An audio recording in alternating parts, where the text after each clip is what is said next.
ಎಲ್ಲರಿಗೂ ನಮಸ್ಕಾರ. Vlogs with ಅನುಷಾಗೆ ಸ್ವಾಗತ. ಟೈಟಲ್ನ ನೋಡಿ ಮತ್ತೆ ಕುಕ್ವೇರ್ ಕಲೆಕ್ಷನ್ ವಿಡಿಯೋ ಮಾಡಿದಾರಾ ಅಂತ ಯೋಚನೆ ಮಾಡ್ತಾ ಇದ್ದೀರಾ?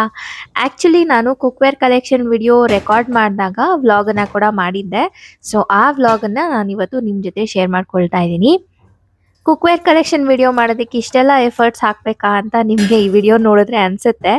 ಸೊ ನಾನು ಅದೇ ಕುಕ್ವೇರ್ಸ್‌ನ ಯೂಸ್ ಮಾಡಿ ಅಡುಗೆ ಕೂಡ ಮಾಡಿದ್ನಲ್ವಾ, ಸೊ ಅದನ್ನ ವಿಡಿಯೋಗೆ ಬೇಕು ಅಂತ ಈಗ ನಾನು ಮಾಡಿದ ಅಡುಗೆನೆಲ್ಲ ಬೇರೆ ಒಂದು ಪಾತ್ರೆಗೆ ಟ್ರಾನ್ಸ್ಫರ್ ಮಾಡಿ ಇವಾಗ ಅದನ್ನ ಸ್ಟೋರ್ ಮಾಡಿ ಇಡ್ತಾ ಇದ್ದೀನಿ. ಹಾಗೆ ಕಿಚನ್ನ ಕೂಡ ಸ್ವಲ್ಪ ಕ್ಲೀನ್ ಮಾಡಬೇಕಾಗಿತ್ತು.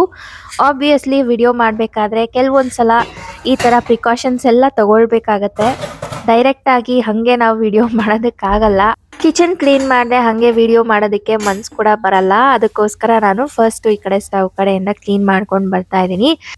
ಕಿಚನ್ ಕ್ಲೀನ್ ಮಾಡೋದಕ್ಕೆ ಸ್ಟಾರ್ಟ್ ಮಾಡಿದ್ದು ಒಂದು ಅರೌಂಡ್ 4:30 ಹಂಗೆ ಆಗಿತ್ತು ಟೈಮು. ಸೊ ಆವಾಗ ಸ್ಟಾರ್ಟ್ ಮಾಡಿದ್ದು. ಬಟ್ ನಾನು ಕುಕ್ವೇರ್ ಕಲೆಕ್ಷನ್ ವಿಡಿಯೋ ರೆಕಾರ್ಡ್ ಮಾಡಿದ್ದು ಅರೌಂಡ್ 6:30, 7 ಹಾಗೆ. ಸೊ ಅಷ್ಟು ಟೈಮ್ ಹಿಡಿಸ್ತು ನನಗೆ ಕ್ಲೀನ್ ಮಾಡಿ ಎಲ್ಲನೂ ಅರೇಂಜ್ ಮಾಡಿ ಕುಕ್ವೇರ್ಸ್ ಎಲ್ಲ ಹೊರಗಡೆ ತೆಗೆದು ಅದನ್ನೆಲ್ಲನೂ ಜೋಡಿಸ್ಕೊಂಡು ಎಲ್ಲ ಮಾಡೋದಕ್ಕೆ ಟೈಮ್ ತೊಗೊಳ್ತು. ಸೊ ಈಗ ಶೂಟ್ ಏನೋ ಮಾಡಿ ಮುಗಿಸ್ದೆ. ಅದಾದಮೇಲೆ ಎಷ್ಟು ಕೆಲಸ ಇದೆ ಅಂತ ನೀವೇ ನೋಡ್ತಿದ್ದೀರಾ. ಎಲ್ಲ ಕುಕ್ವೇರ್ಸ್ನು ಅದ್ರ ಜಾಗದಲ್ಲಿ ಈಗ ಎತ್ತಿಡಬೇಕು. ಆ್ಯಂಡ್ ನಾನು ಈ ಥಂಬ್ನೇಲ್ಗೆ ಅಂತ ಈ ಥರ ಡೈನಿಂಗ್ ಟೇಬಲ್ನ ಕಿಚನ್ಗೆ ಹಾಕ್ಕೊಂಡು ನಾನು ಥಂಬ್ನೇಲ್ನ ರೆಕಾರ್ಡ್ ಮಾಡಿದ್ದು. ಸೊ ಅದನ್ನೆಲ್ಲ ತೆಗೆದು ಇಟ್ಟು ಇವಾಗ ನಾನು ಕ್ಲೀನ್ ಮಾಡ್ಕೊಳ್ಬೇಕು. ಡೈನಿಂಗ್ ಟೇಬಲ್ನ ಮತ್ತೆ ಅದರ ಜಾಗದಲ್ಲಿ ಇಟ್ಟು ಅದನ್ನು ಅರೇಂಜ್ ಮಾಡಬೇಕು. ಸೊ ಇಷ್ಟೆಲ್ಲ ಕೆಲಸ ಇತ್ತು. ಸೊ ಅದನ್ನೇ ಈಗ ನಾನು ನಿಧಾನಕ್ಕೆ ಮಾಡ್ತಾ ಇದ್ದೀನಿ.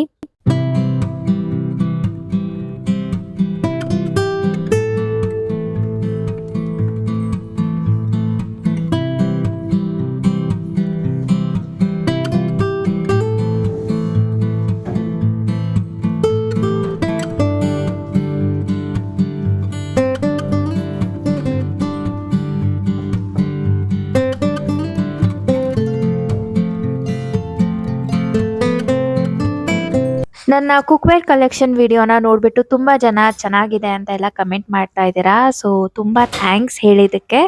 ಸೊ ಪ್ರೀವಿಯಸ್ ವಿಡಿಯೋನಲ್ಲೇ ಹೇಳಿದಾಗೆ ನನ್ನ ಕುಕ್ವೇರ್ ಕಲೆಕ್ಷನ್ದು ಕಂಪ್ಲೀಟ್ ಡೀಟೇಲ್ಸ್ನ ನಾನು ಅದರಲ್ಲಿ ಶೇರ್ ಮಾಡಿದ್ದೀನಿ. ಹಾಗೆ ಲಿಂಕ್ಸನ್ನು ಕೂಡ ಡಿಸ್ಕ್ರಿಪ್ಷನಲ್ಲಿ ಹಾಕಿದ್ದೀನಿ. ಸೊ ಇನ್ ಕೇಸ್ ಯಾರಿಗಾದರೂ ಏನಾದರೂ ಪರ್ಚೇಸ್ ಮಾಡಬೇಕು ಅಂತ ಇಂಟ್ರೆಸ್ಟ್ ಇತ್ತು ಅಂದರೆ ಚೆಕ್ ಮಾಡಿ ನೋಡ್ಬೋದು. ನಿಮಗೆ ಆ ವಿಡಿಯೋನಲ್ಲಿ ಲಿಂಕ್ ಸರ್ಚ್ ಮಾಡೋದಕ್ಕಾಗಲಿಲ್ಲ ಅಂದರೆ ಪರವಾಗಿಲ್ಲ. ಈ ವಿಡಿಯೋ ಡಿಸ್ಕ್ರಿಪ್ಷನ್ನಲ್ಲೂ ಕೂಡ ನಾನು ಸೇಮ್ ಲಿಂಕ್ಸನ್ನು ಆ್ಯಡ್ ಮಾಡಿರ್ತೀನಿ. ಇನ್ ಕೇಸ್ ನಿಮ್ಗೇನಾದರೂ ಇಂಟ್ರೆಸ್ಟ್ ಇತ್ತು ಅಂದರೆ ಅದನ್ನು ಕ್ಲಿಕ್ ಮಾಡಿ ಚೆಕ್ ಮಾಡಿ ನೀವು ಬೇಕಂದರೆ ಪರ್ಚೇಸ್ ಮಾಡ್ಕೊಳ್ಬೋದು. ಆ ಪ್ರಾಡಕ್ಟ್ಸ್ ಲಿಂಕ್ ಎಲ್ಲ ಚೆಕ್ ಮಾಡಬೇಕಾದ್ರೆ ನನಗೆ ಗೊತ್ತಾಗಿದ್ದೇನಪ್ಪ ಅಂದರೆ ನಾನು ಪರ್ಚೇಸ್ ಮಾಡಿದಾಗ ಇದ್ದಿದ್ದ ಪ್ರೈಸ್ಗೂ ಇವಾಗಿರೋವಂಥ ಪ್ರೈಸೂ ಸ್ವಲ್ಪ ಡಿಫ್ರೆನ್ಸ್ ಇದೆ. ಸೊ ಮೇ ಬಿ ನಿಮಗೆ ಅದು ಕಾಸ್ಟ್ಲಿ ಅಂತ ಅನಿಸ್ಬೋದು. ಬಟ್ ನಾನು ಪರ್ಚೇಸ್ ಮಾಡಿದಾಗ ಸ್ವಲ್ಪ ಕಮ್ಮಿನೇ ಇತ್ತು. ಸೊ ಇದೆಲ್ಲ ಪಾತ್ರೆಗಳನ್ನು ಅರೇಂಜ್ ಮಾಡಿದ್ಮೇಲೆ ನಾನು ಇವಾಗ ಹಾಲನ್ನ ಕಾಯಿಸ್ತಾ ಇದ್ದೀನಿ. ಯಾಕಂದರೆ ವಿಡಿಯೋ ಶೂಟ್ ಮಾಡೋ ಅಷ್ಟೊತ್ತಿಗೆ ನಂಗೆ ಸಿಕ್ಕಾಪಟ್ಟೆ ಹೆಡೇಕ್ ಬಂದುಬಿಟ್ಟಿತ್ತು. ಹಾಗೆ ಕೋಲ್ಡ್ ಕೂಡ ಅವಾಗ ತಾನೇ ಆಗೋದಕ್ಕೆ ಶುರು ಆಗಿತ್ತು. ಯಾಕಂದರೆ ನಾನು ವಿಡಿಯೋ ಮಾಡಿದಾಗ ನನಗೆ ಕೋಲ್ಡ್ ಇರಲಿಲ್ಲ, ಬರೀ ಗಂಟಲು ನೋವು ಮಾತ್ರ ಇತ್ತು. ಬಟ್ ಮಾತಾಡ್ತಾ ನನಗೆ ಸ್ವಲ್ಪ ಗಂಟಲು ನೋವು ಸ್ವಲ್ಪ ಜಾಸ್ತಿನೇ ಆಯಿತು. ಅದಕ್ಕೆ ಶುಂಠಿ ಎಲ್ಲ ಹಾಕಿ ಟೀ ಮಾಡ್ಕೊಳ್ಳೋಣ ಅಂತ ಡಿಸೈಡ್ ಮಾಡಿದೆ. ಅದನ್ನು ಕುಡಿದಾಗ ಸ್ವಲ್ಪ ಗಂಟ್ಲಿಗೂ ಕೂಡ ಚೆನ್ನಾಗಿರುತ್ತೆ ಅಂತ ನನಗೆ ಮಾತ್ರ ಟೀನ ಮಾಡ್ಕೊಳ್ತಾ ಇದ್ದೀನಿ. ಈಗ ನೆಕ್ಸ್ಟ್ ಡೇ ಆಗಿದೆ. ನೆಕ್ಸ್ಟ್ ಡೇ ನಾನು ನನ್ನ ಹಸ್ಬೆಂಡ್ ಇಬ್ರು ಗಾಂಧಿ ಬಜಾರ್ಗೆ ಅಂತ ಹೋಗಿದ್ವಿ. ಕೆಲಸದ ಮೇಲೆ ಹೋಗಿದ್ವಿ. ನಂದು ಬ್ಯಾಂಕ್ ಕೆಲಸ ತುಂಬ ದಿನದಿಂದ ಪೆಂಡಿಂಗ್ ಇತ್ತು. ಸೊ ಅದನ್ನು ಫಿನಿಶ್ ಮಾಡ್ಕೊಂಡು ಬರೋಣ ಅಂತ ನಾವು ಹೊರಟ್ವಿ. ನಾವು ಬಂದಾಗ ಆಲ್ಮೋಸ್ಟ್ ಲಂಚ್ ಬ್ರೇಕ್ ಆಗಿಬಿಟ್ಟಿತ್ತು. ಸೊ ಯಾರೂ ಇರಲಿಲ್ಲ ಬ್ಯಾಂಕಲ್ಲಿ. ಸೊ ಬ್ಯಾಂಕ್ ಎಂಪ್ಲಾಯೀಸ್ ಲಂಚ್ಗೆ ಹೋಗೋಕ್ಕಿಂತ ಮುಂಚೆ ನನ್ನ ಫಾರ್ಮ್ನ ತೊಗೊಂಡ್ಬಿಟ್ಟಿದ್ದೆ. ಸೊ ಅದನ್ನು ಫಿಲ್ ಮಾಡ್ತಾ ನಾನು ಸ್ವಲ್ಪ ಹೊತ್ತು ಟೈಮ್ ಪಾಸ್ ಮಾಡ್ತಾ ನನ್ನ ಬ್ಯಾಂಕ್ ಕೆಲಸ ಕೂಡ ಮುಗಿಸ್ಕೊಂಡು ಅಲ್ಲಿಂದ ಹಾಗೆ ನಡ್ಕೊಂಡು ಸ್ಟ್ರೀಟ್ ಶಾಪಿಂಗ್ ಮಾಡೋಣ ಅಂತ ಬಂದ್ವಿ.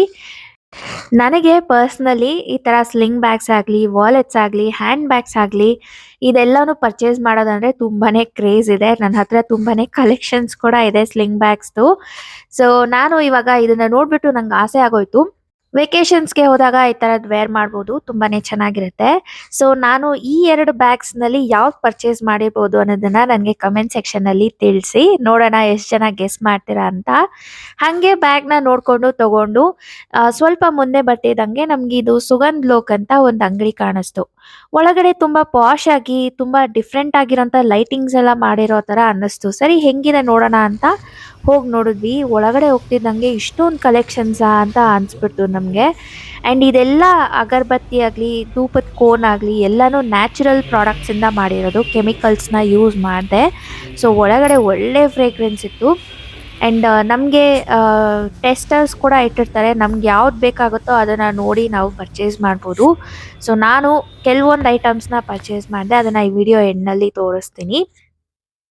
ಆ್ಯಂಡ್ ಅಲ್ಲಿಂದ ಹಾಗೆ ಆಚೆ ಬರ್ತಿದ್ದಂಗೆ ಬೇರೆ ಏನು ಕಾಣಿಸುತ್ತೋ ಇಲ್ವೋ ಗೊತ್ತಿಲ್ಲ, ಸ್ಲಿಂಗ್ ಬ್ಯಾಗ್ಸ್, ವಾಲೆಟ್ಸು ಮತ್ತು ಈ ಥರ ಸೆರಾಮಿಕ್ ಐಟಮ್ಸ್ ಏನಾದರೂ ಕಾಣಿಸ್ಬಿಡ್ತು ಅಂದರೆ ನಂಗೆ ಅಲ್ಲಿಂದ ಬರೋದಕ್ಕೆ ಇಷ್ಟ ಇರಲ್ಲ, ಎಲ್ಲನೂ ಪರ್ಚೇಸ್ ಮಾಡಬೇಕು ಅಂತ ಆಸೆ ಆಗ್ಬಿಡುತ್ತೆ. ಸೊ ಹಾಗೆ ನೋಡ್ತಾ ನೋಡ್ತಾ ನಾನೇನು ಪರ್ಚೇಸ್ ಮಾಡಿಲ್ಲ, ಹೆಚ್ಚಾಗಿ ಬರೀ ಸ್ಲಿಂಗ್ ಬ್ಯಾಗ್ ಅಷ್ಟೇ. ಸೊ ಅಲ್ಲಿಂದ ಪರ್ಚೇಸ್ ಮಾಡ್ತಾ ಹಿಂಗೆ ಸುತ್ತಾಡ್ಕೊಂಡು ಬಂದ್ವಿ. ಕಾಫಿ ಕುಡಿಯೋಣ ಅಂತ ಅನಿಸ್ತಾ ಇತ್ತು. ಸೊ ವಿದ್ಯಾರ್ಥಿ ಭವನ್ನಲ್ಲಿ ಕಾಫಿ ತುಂಬಾನೇ ಚೆನ್ನಾಗಿರುತ್ತೆ. ಲಾಸ್ಟ್ ಟೈಮ್ ನಾನು ಒಂದು ಶಾರ್ಟ್ಸ್ ವಿಡಿಯೋ ಕೂಡ ಮಾಡಿದ್ದೆ, ಸೊ ನೋಡಿಲ್ಲ ಅಂದರೆ ನೋಡಿ. ಆವಾಗ ಕಾಫಿ ಕುಡ್ದಿದ್ವಿ, ತುಂಬಾನೇ ಚೆನ್ನಾಗಿತ್ತು. ಇಲ್ಲಿ ಕುಡಿಯೋಣ ಅಂತ ಬಂದು ನೋಡಿದ್ರೆ ಇಷ್ಟು ಜನ ಇದ್ದಾರೆ, ಒಂದು ಕಾಫಿಗೆ ಇಷ್ಟೊತ್ತು ವೆಯ್ಟ್ ಮಾಡಬೇಕಾ ಅಂತ ಅನಿಸ್ಬಿಡ್ತು. ಸರಿ ಬೇಡ, ಇನ್ನೊಂದ್ಸಲ ನೋಡೋಣ ಅಂತ ಹಾಗೆ ನಾವು ಮುಂದೆ ನಡ್ಕೊಂಡು ಬರ್ತಾ ಇದ್ವಿ. ನಡ್ಕೊಂಡು ಬರ್ತಿದ್ದಂಗೆ ನಮ್ಗಲ್ಲಿ ರೋಟಿಗರ್ ಕಣ್ಣಿಗೆ ಬಿತ್ತು. ಸೊ ರೋಟಿಗರ್ ಕೂಡ ತುಂಬಾನೇ ಫೇಮಸ್ ಗಾಂಧಿ ಬಜಾರ್ನಲ್ಲಿ. ನೀವೇನಾದರೂ ಅಲ್ಲಿ ಫುಡ್ ಟ್ರೈ ಮಾಡಿಲ್ಲ ಅಂದರೆ ಖಂಡಿತವಾಗ್ಲೂ ಒಂದ್ಸಲ ಟ್ರೈ ಮಾಡಿ. ಇಲ್ಲಿ ರೋಟಿಗರ್ನಲ್ಲಿ ನಾವು ಕಾಫಿ ಆರ್ಡರ್ ಮಾಡಿಬಿಟ್ಟು ಈ ಥರ ನನ್ನ ಫೇವ್ರೆಟ್ ಕಪ್ ಆ್ಯಂಡ್ ಸಾಸರ್ನಲ್ಲಿ ಕೊಟ್ಟಿದ್ದಾರೆ. ಅದನ್ನು ಎಂಜಾಯ್ ಮಾಡ್ತಾ ನಾನು ನನ್ನ ಹಸ್ಬೆಂಡ್ ಸ್ವಲ್ಪ ಹೊತ್ತು ಟೈಮ್ ಪಾಸ್ ಮಾಡಿದ್ವಿ. ಆ್ಯಕ್ಚುಲಿ ನಾವು ಸಂಕ್ರಾಂತಿ ಹಬ್ಬಕ್ಕಿಂತ ಮುಂಚೆ ಗಾಂಧಿ ಬಜಾರ್ಗೆ ಹೋಗಿದ್ರಿಂದ ತುಂಬಾ ಜನ ಬಂದಿದ್ರು ಶಾಪಿಂಗ್ಗೆ ಅಂತ. ಎಲ್ಲನೂ ಒಂಥರ ಹಬ್ಬದ ಕಳೆ ಬಂದ್ಬಿಟ್ಟಿತ್ತು, ನನಗಂತೂ ತುಂಬಾ ಇಷ್ಟ ಆಯಿತು. ಸೊ ಇದೆಲ್ಲ ಮುಗಿಸ್ಕೊಂಡು ನಾವು ವಾಪಸ್ ಮನೆಗೆ ಬಂದುಬಿಟ್ವಿ. ಮನೆಗೆ ಬಂದು ನನಗೆ ವಿಡಿಯೋ ಮಾಡೋಕ್ಕಾಗಲಿಲ್ಲ. ಸೊ ಏನೇನು ಪರ್ಚೇಸ್ ಮಾಡಿದೆ ಅನ್ನೋದನ್ನು ಮಾತ್ರ ನಿಮ್ಮ ಜೊತೆ ಶೇರ್ ಮಾಡ್ಕೊಳ್ತಾ ಇದ್ದೀನಿ. ಈ 3 ಪ್ರಾಡಕ್ಟ್ಸ್ನ ನಾನು ಸುಗಂಧ್ ಲೋಕಿಂದ ಪರ್ಚೇಸ್ ಮಾಡಿದೆ. 2 ಅಗರಬತ್ತಿ ಮತ್ತು 1 ಧೂಪದ ಕೋನ್. ಈಗ ನಿಮಗೆ ತೋರಿಸ್ತಾ ಇರೋದು ಧೂಪದ ಕೋನ್. ಇದು ಫ್ಲವರ್ಸ್ ಇರೋಂಥ ಫ್ರೇಗ್ರೆನ್ಸ್ದು, ತುಂಬಾನೇ ಚೆನ್ನಾಗಿದೆ. ಇದನ್ನ ಅನ್ಸಿದ್ರೆ ಮನೆ ಎಲ್ಲಾನು ತುಂಬಾನೇ ಗಮ್ ಅಂತ ಇರತ್ತೆ. ಇನ್ ಮಿಕ್ಕಿದೆರಡುನು ಸ್ಯಾಂಡಲ್ವುಡ್ಡು. ಸೊ ಅದು ಕೂಡ ಅಷ್ಟೇನೆ, ತುಂಬಾನೇ ಸ್ಮೆಲ್ ಚೆನ್ನಾಗಿದೆ. ಈ ಅಗರಬತ್ತಿನ ಅನ್ಸಿದ್ರೆ ತುಂಬಾ ಹೊತ್ತು ಉರಿಯುತ್ತೆ, ಹಾಗೆ ತುಂಬಾ ಹೊತ್ತು ಅದರ ಫ್ರೇಗ್ರೆನ್ಸ್ ಅನ್ನೋದು ಮನೆ ಸುತ್ತಲೂ ಇರುತ್ತೆ. ಸೊ ನಮ್ಗಂತೂ ತುಂಬಾನೇ ಇಷ್ಟ ಆಗೋಯ್ತು. ಎಲ್ಲಾನು ರೀಸನಬಲ್ ರೇಟ್ಸಲ್ಲೇ ನಮಗೆ ಸಿಗುತ್ತೆ. ಅಗರಬತ್ತಿ ಒಂದು 150 ರುಪೀಸ್ ಆಗುತ್ತೆ ಒಂದು ಪ್ಯಾಕೆಟು. ಈ ಮಿನಿ ಅಗರಬತ್ತಿ ಬಂದು 40 ರುಪೀಸ್, ಹಾಗೆ ಆ ಧೂಪದ ಕೋನ್ ಬಂದು 40 ರುಪೀಸ್. ಇಷ್ಟೇ ನಾವು ಪರ್ಚೇಸ್ ಮಾಡಿದ್ದು. ಸೊ ಇದೇ ಇವತ್ತಿನ ಒಂದು ಚಿಕ್ಕ ವ್ಲಾಗ್. ನಿಮ್ಮೆಲ್ಲರಿಗೂ ಇಷ್ಟ ಆಗಿದೆ ಅಂತ ಅನ್ಕೊಳ್ತೀನಿ. ಇಷ್ಟ ಆಗಿದ್ರೆ ನಿಮ್ಗೆ ಗೊತ್ತು ಏನು ಮಾಡಬೇಕು ಅಂತ. ಈ ವಿಡಿಯೋನ ಲೈಕ್ ಮಾಡಿ, ಶೇರ್ ಮಾಡಿ ನಿಮ್ಮ ಫ್ರೆಂಡ್ಸ್ ಆ್ಯಂಡ್ ಫ್ಯಾಮಿಲಿ ಮೆಂಬರ್ಸ್ ಜೊತೆ. ಆ್ಯಂಡ್ ನೀವೇನಾದರೂ ನಮ್ಮ ಚಾನಲ್ನ ಫಸ್ಟ್ ಟೈಮ್ ನೋಡ್ತಾ ಇದ್ದೀರಾ ಅಂದರೆ ಈಗಲೇ ಕೆಳಗಡೆ ಕಾಣಿಸ್ತಾ ಇರೋಂಥ ರೆಡ್ ಕಲರ್ ಸಬ್ಸ್ಕ್ರೈಬ್ ಬಟನ್ನ ಕ್ಲಿಕ್ ಮಾಡಿ, ಹಾಗೆ ಅದ್ರ ಪಕ್ಕನೇ ಇರೋಂಥ ಬೆಲ್ ಐಕಾನ್ನ ಕೂಡ ಕ್ಲಿಕ್ ಮಾಡಿ. ಸೊ ಇದನ್ನ ಹೇಳ್ತಾ ಇವತ್ತಿನ ವ್ಲಾಗ್ನ ನಾನು ಎಂಡ್ ಮಾಡ್ತಾ ಇದ್ದೀನಿ. ಸಿಗ್ತೀನಿ ನನ್ನ ನೆಕ್ಸ್ಟ್ ವ್ಲಾಗ್ನಲ್ಲಿ. ಅಂಟಿಲ್ ದೆನ್, ಬಾಯ್.